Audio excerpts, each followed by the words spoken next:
During the tenure of President John Evans Atta Mills, a Constitution Review Commission was set up in January 2010 to consult with Ghanaians on the operation of the 1992 Constitution and the relevant changes that needed to be made to the Constitution. The Commission, after its work, presented a draft bill for the amendment of the Constitution in the event that any changes were warranted. After a decade, the draft is yet to be adopted and implemented. The National Democratic Congress says it is time for the President to adopt the report and begin processes to amend the 1992 Constitution.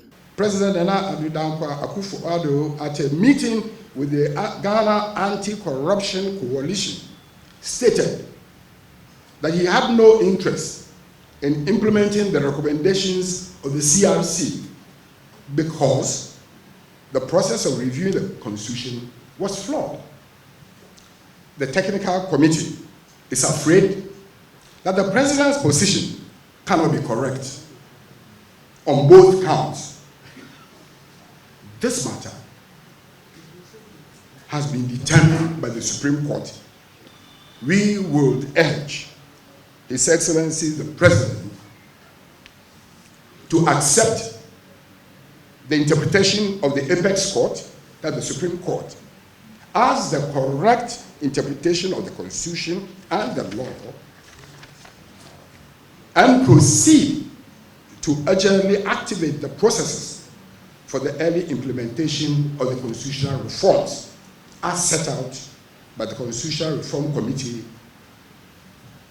on 20th December 2011. The party also defended a 34-point proposal for electoral reforms. The proposals include a parliamentary scrutiny of the selection of the EC chair, a ban on the use of military during elections, and a legislative instrument to give legal backing to the operations of IPAC, among others. The party believes these proposals will ensure a credible election and reduce electoral violence.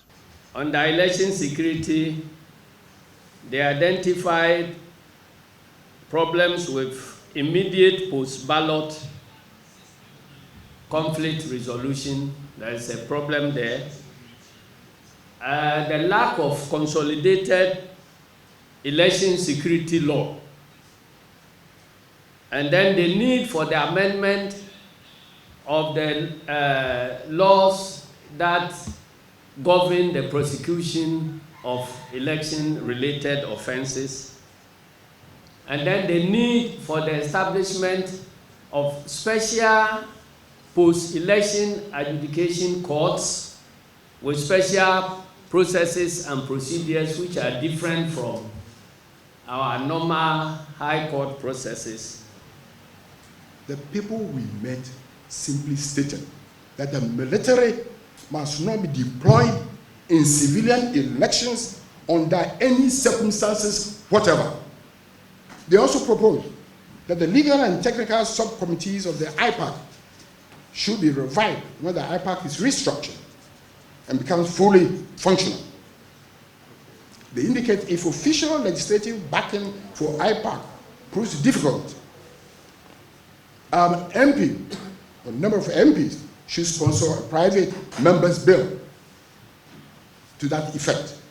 The National Democratic Congress says it is engaging relevant stakeholders to court their support to push for the adoption and subsequent implementation of these proposals. Kojo Achiman reporting for Citi News.